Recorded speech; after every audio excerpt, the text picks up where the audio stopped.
You've been chasing success like a shadow that never stands still. Every achievement fades the moment you touch it. You tell yourself it's ambition, but it's hunger. A hunger born from something you buried long ago. The world taught you to smile, to climb, to perform, but deep inside there's a voice whispering that it's all a lie. You wear success like a mask to hide the emptiness beneath it. Carl Jung called it the shadow, the unseen truth that drives you, haunts you, controls you. Until you face it, success will always taste like ash in your mouth. This isn't motivation. This is exposure. You are about to confront the part of you that fears its own greatness, the one that sabotages your victories, the one that knows the difference between appearing powerful and becoming whole. If you're ready to descend into that darkness, to meet the self you've been avoiding, comment below, "I rise from my shadow," because this time, success won't come from what you show the world. It will come from what you finally dare to see within. Number 1, the illusion of success. You were taught to measure your worth by the applause of others. They told you that success is built on movement, more, faster, louder, but they never told you what happens when the noise stops. You stand at the top of the mountain and it's silent, too silent, and for the first time, you hear something else, the faint hum of emptiness inside you. That's not failure. That's your shadow whispering that you've built your life on imitation. Every win was a performance for approval. The mask of competence hiding the terror of being unseen. You have mistaken motion for meaning. The crowd claps, but they don't know you. They never will. You crafted an identity that pleases the world but betrays the soul. You think you've succeeded, but the truth is, the persona you've built is starving the self within. Carl Jung warned that the more you identify with your mask, the more monstrous your shadow becomes. The unconscious begins to resent you, and it shows up in subtle ways. The boredom after victory, the quiet panic behind your smile, the ache that nothing seems to cure. Success, as you were taught, is psychological self-betrayal dressed in praise. True success demands disobedience, rebellion against the outer image, confrontation with the inner truth. The irony is cruel. To feel alive, you must let the false parts of you die. The moment you stop performing, the illusion collapses. You see it, the cracks in your golden image, the exhaustion behind your eyes, the hollowness of everything you've been chasing. That is where real work begins. Not the pursuit of status, but the recovery of self. This is where success becomes a spiritual surgery. You either face what you've become, or it consumes you from within. The illusion is comforting, but it's poison. The truth is raw, but it's liberation. You already feel it stirring, that cold awareness rising like smoke from the ruins of your ego. Don't look away, let it burn. Comment below, "I rise from my shadow," because this is the first step, destroying the illusion that made you believe success was ever outside you. Number 2, the birth of the shadow. Every time you silenced your anger, you fed it. Every time you smiled when you wanted to scream, you sculpted another layer of shadow beneath your skin. The birth of the shadow is not a moment, it's a lifetime of small denials. You hide envy behind politeness, pain behind progress, weakness behind work. The world applauds your restraint, but deep inside, your unspoken emotions begin to organize. They form a consciousness of their own. Carl Jung called it the shadow, the repressed twin of your conscious identity. It is born the moment you decide certain parts of you are unacceptable. You don't destroy them, you exile them. And in exile, they evolve. What you hide doesn't vanish. It waits, it watches, it grows teeth. Every time you suppress an emotion, that energy sinks into the unconscious, condensing into archetypes of power, rage, lust, and fear. You think you've tamed yourself, but you've only divided. The more light you project, the darker your unseen side becomes. It begins to whisper through your slips of the tongue, your dreams, your mistakes. It chooses the people you fall for, the arguments you can't escape, the habits you can't break. Your shadow is not evil. It's everything you once were before the world told you who to be, and now it wants balance. You will feel it in your anxiety, your self-sabotage, your unexplained sadness, signals from the forgotten chambers of your own psyche. The more you avoid it, the stronger it becomes, until one day it breaks through. A crisis, a collapse, a confrontation that strips away the mask. That's when the real you begins to stir. The shadow is not your enemy. It's your mirror, the half you abandoned in the pursuit of being liked. When you finally turn to face it, you'll see its eyes burning with recognition. It doesn't want to destroy you. It wants to join you. Comment below, "I rise from my shadow," because the moment you acknowledge what you've denied, you stop being hunted by it and start becoming whole. Number 3, Carl Jung's forgotten truth. Carl Jung's forgotten truth is simple yet terrifying. You cannot be whole without the parts you hate. The world worships perfection, but perfection is a lie, a defense mechanism of the ego terrified of its own reflection. You have spent years polishing your surface, making sure the light hits you just right, but beneath that glow lies the graveyard of every impulse you refuse to claim. Jung saw that the psyche seeks not purity, but balance. The self, the totality of who you are, wants to unite the saint and the sinner, the creator and the destroyer, the hero and the coward. You've been told to eliminate weakness, to suppress anger, to ignore fear, but that denial fractures you. Success in Jung's eyes was never about domination. It was about integration, the merging of opposites into a single conscious being. When you suppress the shadow, you split the soul. When you face it, you awaken. You begin to understand that your flaws were never flaws at all, but unfinished strengths misdirected by fear.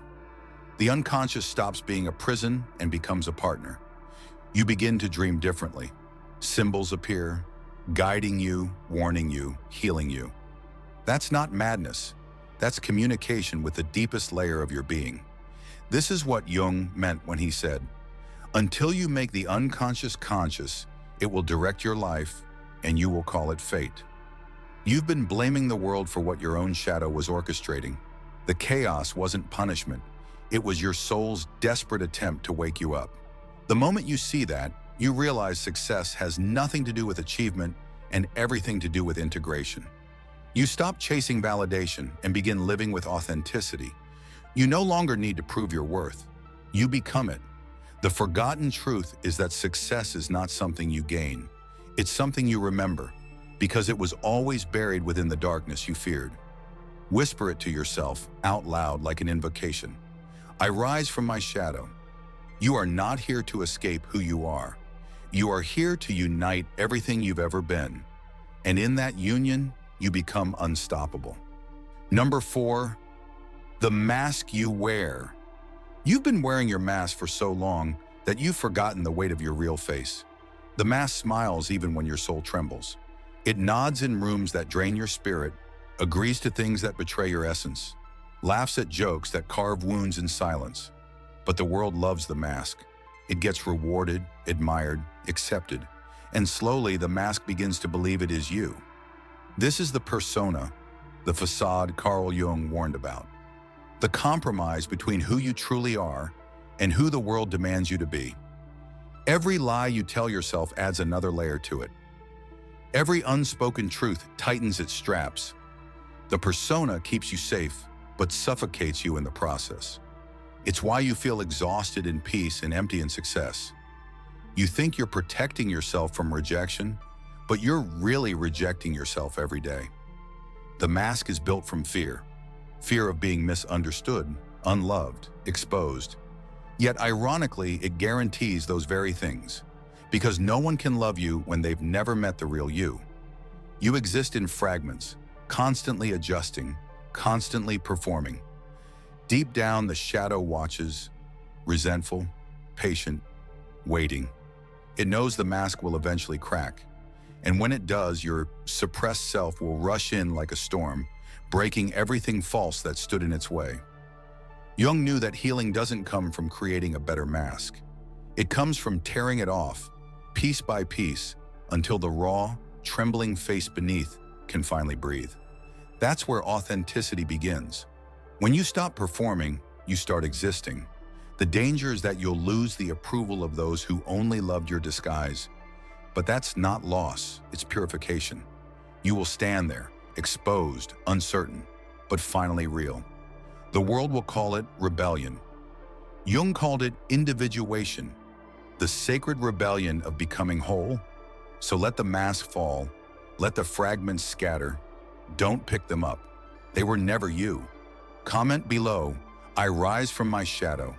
Because beneath that mask, your true face isn't waiting to be created, it's waiting to be remembered. Number 5, confronting the inner abyss. There comes a moment when silence becomes too loud to ignore, when your reflection starts looking back with eyes that accuse you of pretending. That is the threshold. You've avoided it for years, disguised it with distractions, drowned it in noise. But it waits, patiently, mercilessly, the abyss within you. Jung called this confrontation inevitable. The psyche does not forget what the ego denies. Everything buried returns. Everything hidden demands acknowledgement. You feel it as unease, insomnia, the slow erosion of peace. It's not depression, it's the unconscious knocking. The abyss is not evil. It is pure truth, stripped of comfort. When you stare into it, it mirrors back every mask, every false victory, every wound you refuse to feel. This is where the light of awareness flickers and fear begins to speak in its true voice. You'll hear it say, "You are not who you think you are." And it's right. To confront the abyss means to lose the illusions that kept you safe. The world tells you to climb, but Jung whispers, descend. Because only in descent do you find the foundation of your being. The abyss reveals the fragments, your anger, jealousy, regret, craving for power, hunger for love, all clawing for recognition. You will want to look away, you will want to run, but running only deepens the darkness. Facing it turns it into light. The confrontation is violent, sacred, transformative. You will tremble, rage, break, and in that breaking, something ancient awakens. The shadow ceases to be your enemy and becomes your guide. The darkness becomes a map. You realize the abyss was never against you. It was your own soul's way of demanding evolution. The descent is not punishment, it's initiation. And when you finally stop fighting and simply fall into it, you discover that the bottom doesn't exist. Because the abyss isn't a hole, it's a mirror. It reflects everything you are and everything you could become if only you dared to see it. Comment below, I rise from my shadow, because the only way out of the abyss is through it. Part 6. Pain as the catalyst. Pain was never your punishment, it was your invitation. Every ache, every collapse, every betrayal you've endured, none of it was meaningless. The ego calls it failure, but the psyche calls it transformation. Carl Jung understood that suffering is the friction between who you are and who you refuse to become. Pain is the alarm clock of the unconscious, ringing when you've slept too long in the dream of control. You try to medicate it, distract it, drown it in success or silence, but it returns, patient, deliberate, merciful in its cruelty. Because pain doesn't come to destroy you, it comes to deliver you back to yourself. Every wound carries intelligence, a map of what must evolve. You bleed, not because you're weak, but because something inside is trying to break free. Jung wrote that, there is no coming to consciousness without pain. Awareness costs comfort. Growth costs identity. You will resist because the mind craves safety, not truth. But truth doesn't bloom in safety, it blooms in fire. Pain burns away the persona, melts the ego, strips the false from the real until only essence remains. You think the suffering is ending you, but it's sculpting you. It's teaching you how to see without illusions, to love without attachment, to exist without armor. When you start listening instead of fighting, pain becomes a mentor, fluent in the language of the soul. It shows you what you've ignored, what you've feared, what you still cling to. And once you surrender, something extraordinary happens. The pain loses its teeth. It doesn't vanish, but it transforms. It becomes energy, creative, focused, alive. That's when you realize every scar was an opening, every tear a baptism, every loss a shedding of something you were never meant to keep. Pain was never the enemy. It was the shadow's offering, the only thing strong enough to break your illusion of control. You are not here to avoid pain. You are here to be refined by it. Comment below, I rise from my shadow.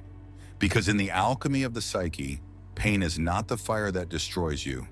It's the fire that forges you. Number 7, the mirror of the unconscious. Every person you've ever met was a fragment of you, disguised as someone else.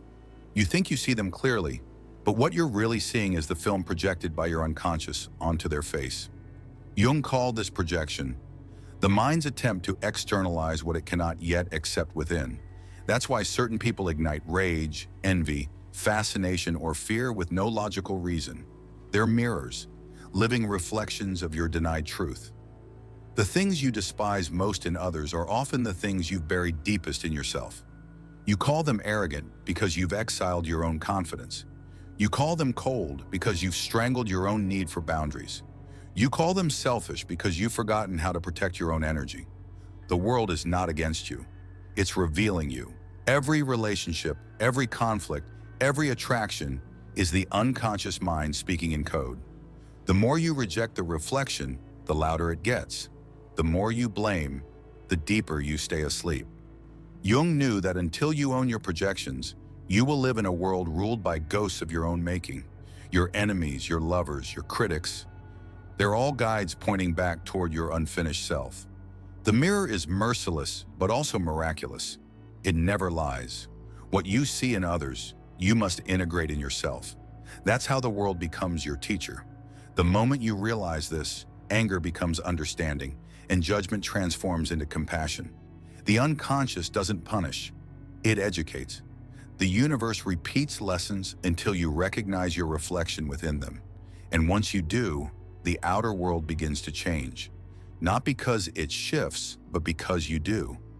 You reclaim the fragments you scattered through your projections, and the illusion of separation dissolves. The mirror was never the enemy. It was the bridge to consciousness. Look closer.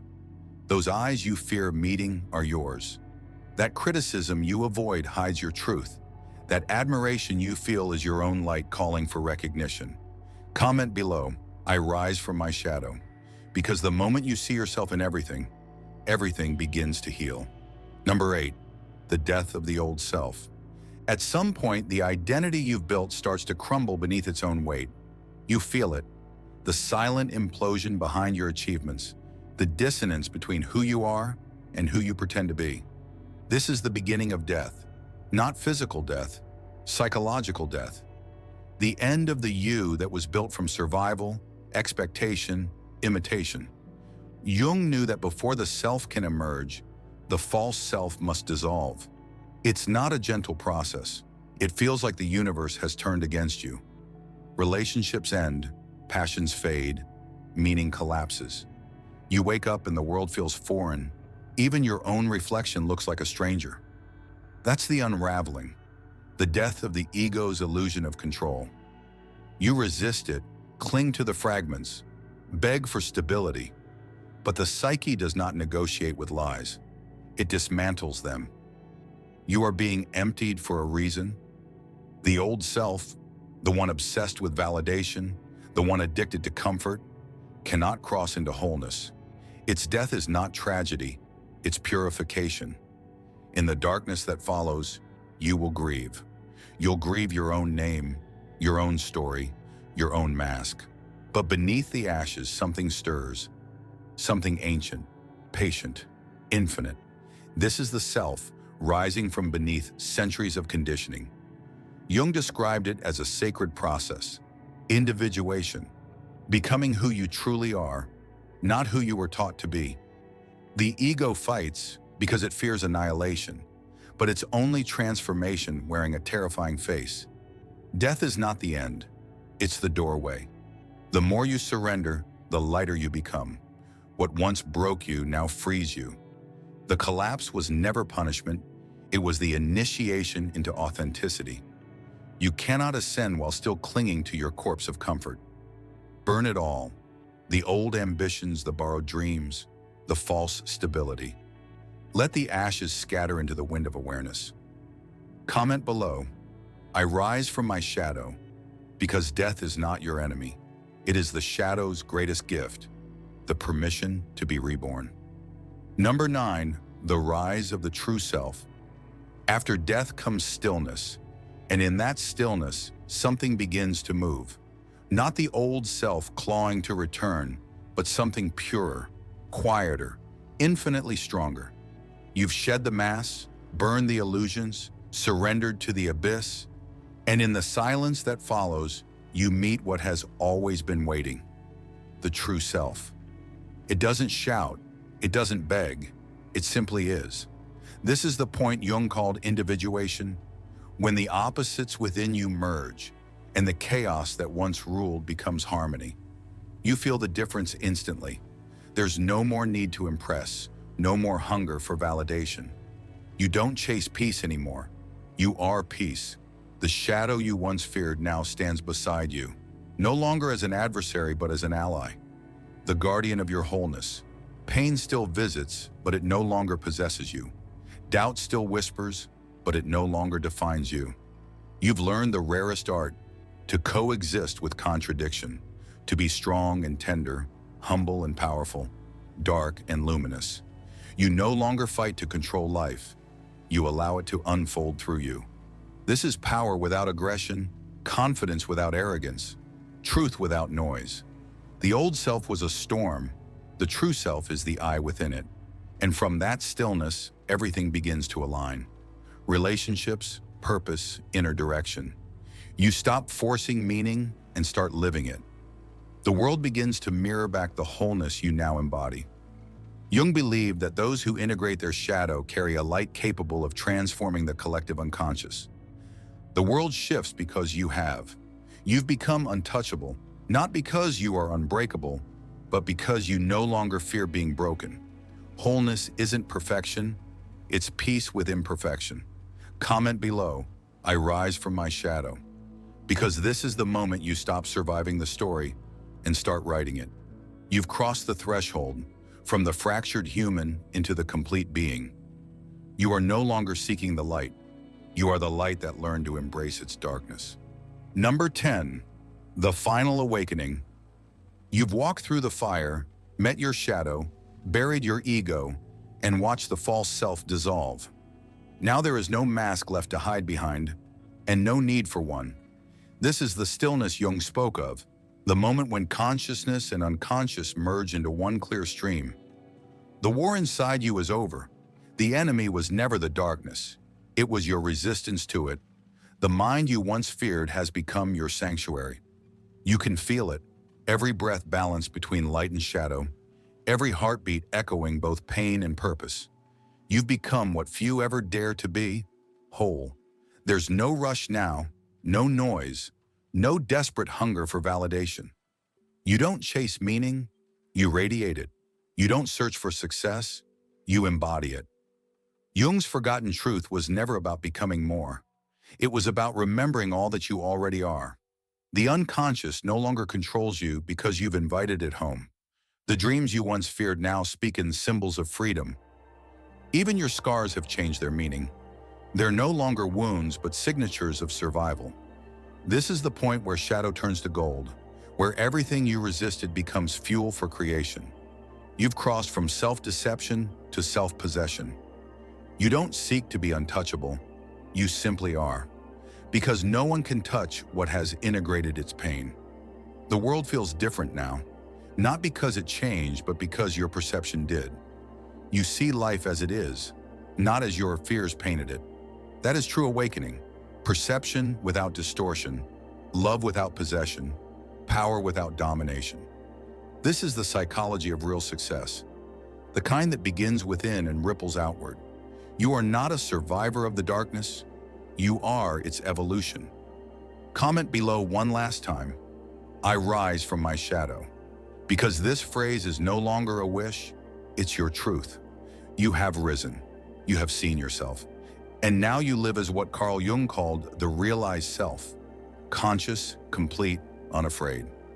If this journey woke something in you, like the video, subscribe for more, and turn on notifications. Because this is not the end. It's the beginning of you.